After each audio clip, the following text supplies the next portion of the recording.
Olá, que o Senhor abençoe a sua vida em nome de Jesus. Queridos, eu quero ministrar sobre todos que me ouvem a palavra de hoje. E o tema é as lutas que temos que lutar. E eu quero que você tenha certeza de uma coisa. Há 3 dias o Espírito Santo vem falando, vem ministrando no meu coração sobre este tema. E hoje eu quero compartilhar com vocês. E tenho a certeza que vai ser bênção na sua vida. Em nome de Jesus. Vale-me do que está escrito na carta de Paulo aos Efésios, capítulo 6, versículo 10, inicialmente. No demais, irmãos meus, fortalecei-vos no Senhor e na força do seu poder. Amados, o apóstolo Paulo foi alguém mais do que habilitado para exortar, para encorajar os irmãos diante das lutas e das aflições que passavam, orientando-os a serem fortalecidos somente em Deus e buscarem o poder deste mesmo Deus. E só assim então eles seriam vencedores nas diversas batalhas que porventura viessem a sofrer. O apóstolo Paulo mesmo sofreu prisões, açoites, indiferenças e tudo isto por amor a Cristo. E já estava previsto pelo próprio Deus que a vida de Paulo seria cheia de nuances, de dificuldades. Ele que foi um perseguidor, a partir do momento em que se encontrou com Jesus e foi transformado pelo poder de Deus, passou a ser perseguido. Tanto que, quando ele ficou cego por 3 dias, após encontrar-se com Jesus na estrada de Damasco, o Senhor determinou a um homem chamado Ananias que fosse até o encontro de Paulo, numa determinada rua chamada Direita. E então Ananias inicialmente ficou temeroso, porque aquele Paulo era famoso por perseguir e matar os cristãos em Israel. Mas o Senhor disse a ele, vai Ananias, porque esse Paulo é para mim um vaso escolhido para levar o meu nome diante dos gentios e dos reis e dos filhos de Israel. Olha só o que o Senhor diz agora. E eu lhe mostrarei quanto deve padecer pelo meu nome. Amados, Paulo foi alguém que, de fato, como nós falamos, sofreu prisões, perseguições. Ele foi alguém que passou por inúmeros momentos de discriminação, mas olha o que ele declara, escrevendo sua carta aos Filipenses no capítulo 4, versículos 12 e 13. Sei estar abatido, sei ter em abundância, em toda maneira e em todas as coisas estou instruído, tanto a ter fartura como a ter fome, tanto a ter abundância como a padecer necessidade. Porém, posso todas as coisas em Cristo que me fortalece. Aleluia! E é exatamente isto que Deus espera de nós, que independentemente do momento que nós estejamos passando na nossa vida, possamos ter a certeza que o Senhor é aquele que nos fortalece a cada dia na nossa jornada. Amados, o tema desta palavra é lutas que precisamos lutar. De fato, estamos em guerra. Mas eu quero falar com vocês sobre 3 tipos de lutas de guerra, situações pelas quais nós podemos passar. Situações estas adversas, inesperadas muitas vezes em nossas vidas. A primeira delas é por desobediência, quando plantamos uma semente errada. Há alguém que já disse, somos hoje o que plantamos ontem.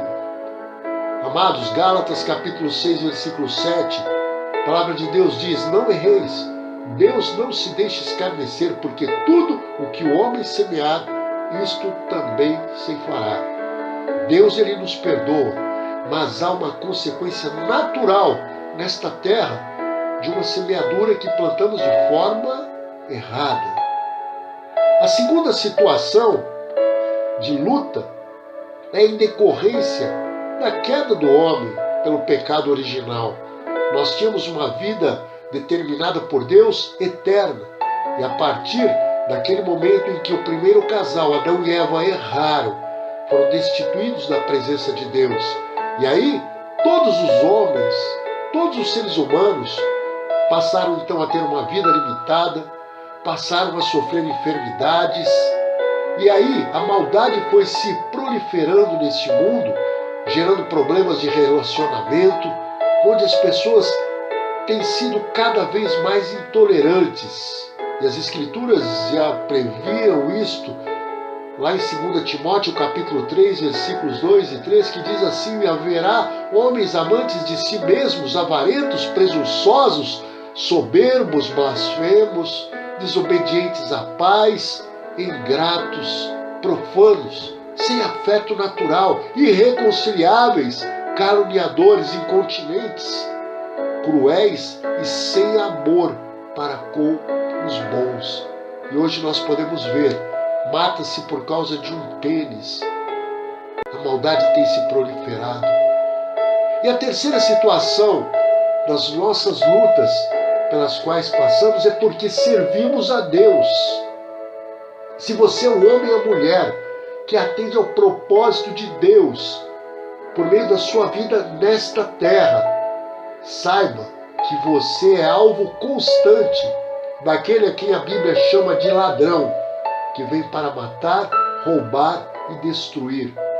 Mas as Escrituras em 1 Pedro 5,8 nos alertam: sejam sóbrios e vigiem, porque o diabo, o inimigo de vocês, anda ao derredor como um leão, rugindo e procurando a quem possa devorar.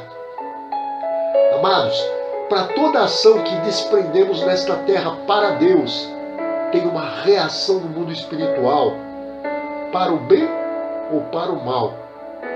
Para Satanás, que se opõe a nós, há uma resistência contra as nossas vidas. Para você que manifesta a graça de Deus para os homens, porque é instrumento de paz e do amor do Senhor para esta geração. E obviamente, ele, Satanás, vai buscar meios para te desestimular, para te abater, tudo porque ele não quer que você e eu sejamos felizes, que homens e mulheres de Deus nesta terra venham a cumprir o propósito do Senhor para esta geração. Mas Deus quer te dizer algo neste dia por meio desta palavra. Seja qual for a situação de luta que você esteja passando, seja por uma semente errada, seja por aqueles problemas ou em razão daqueles problemas comuns a todos nós, ou principalmente porque serve a Deus. E neste último caso, entenda que a reação do inimigo é proporcional ao que você tem feito em prol do reino do Senhor. Quanto mais você for pedra no calcanhar do inimigo, mais ele vai se incomodar com a sua vida. Porém, somos mais do que vencedores. E de fato, podemos todas as coisas por meio daquele que nos fortalece. Eu não falo de mim, mas do Espírito Santo, queridos. Ouça isto: nunca antes, como nesta geração, houve tantos crentes despreparados, inabilitados, adestrados para a luta espiritual. E a razão é, os líderes atuais estão muito mais preocupados em ensinar aos crentes a viver nesta terra, desta terra e para esta terra. Mas o que fazer então? Já que estamos em luta, você e eu precisamos entender que, número 1, temos que lutar. Não há como abrir mão. Lucas capítulo 9, versículo 62, está escrito que ninguém que põe a mão no arado e olha para trás é apto para o reino de Deus. Nesta terra em que vivemos como embaixadores de Cristo, não há lugar para covardes, para desistentes. Em segundo lugar, mas como lutar? Entenda que a sua e a minha luta não é contra homens, mas contra principados e potestades e nas regiões celestiais, conforme Efésios capítulo 6, versículo 12, que diz que não lutamos numa guerra convencional e com armas humanas. O apóstolo Paulo diz que para travar esta guerra, nós temos que utilizar as armas da nossa milícia, que não são carnais, mas sim poderosas em Deus, para a destruição das fortalezas. Aleluia! E as descreve no livro de Efésios, capítulo 6, falando sobre a armadura de Deus, onde ele começa dizendo no versículo 13: portanto, tomai a armadura de Deus, para que possais resistir no dia mau e, havendo feito tudo, ficardes firmes. Queridos, nós não podemos negligenciar, ignorar. O dia mau vem para todos nós, mas temos que estar preparados. Nós temos a palavra de Deus, temos a fé, temos como recorrer ao Senhor por meio da oração, temos uma constituição como filhos de Deus. Diz a palavra do Senhor que somos a geração eleita, sacerdócio real, nação santa, povo adquirido, com um propósito para anunciarmos as virtudes daquele que nos chamou das trevas para a sua maravilhosa luz. Portanto, nós somos alguém sobre esta terra, somos príncipes de Deus, embaixadores do seu reino para esta geração. Satanás entrou aqui sem autorização e tomou a terra de assalto, mas Deus, antes disso, entregou a nós. Ele nos deu o domínio sobre todas as coisas. Salmo 115, versículo 16 diz: os céus são do Senhor, mas a terra deu aos filhos de Adão, que somos todos nós, que fomos gerados e nascidos de novo, posteriormente em Cristo Jesus. Aleluia! Infelizmente, muita gente não sabe lutar, porque não entende que está em guerra. Outros não estão usando as armas que Deus dá. Salmo capítulo 20, versículo 7, diz que uns confiam em carros, outros em cavalos, que são, aqui simbolicamente, nesta linguagem, estruturas humanas deste mundo. Mas eu e você temos que fazer menção, temos que utilizar as armas e o nome do Senhor nosso Deus. Aleluia! E só assim seremos vencedores. Não perca tempo confiando no seu próprio entendimento, no seu intelecto, em pessoas que se fazem inteligentes ou em conselhos humanos, mas faça menção, busque a Deus, use as armas que Ele te dá. Só assim você e eu seremos vencedores. Provérbios capítulo 3, versículos 5 e 6, diz assim a palavra: confia no Senhor de todo o teu coração, não te estribes no teu próprio entendimento. Reconhece em todos os teus caminhos e Ele endireitará as tuas veredas. Sabe aquela expressão que muitas pessoas dizem inadvertidamente? Agora é só Deus.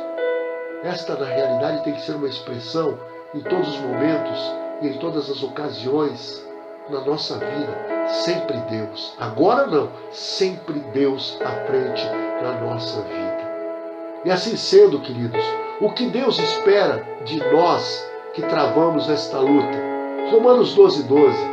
Que nós sejamos alegres, ou sejamos buscadores de uma esperança, que sejamos pacientes na tribulação e sempre perseverando na oração.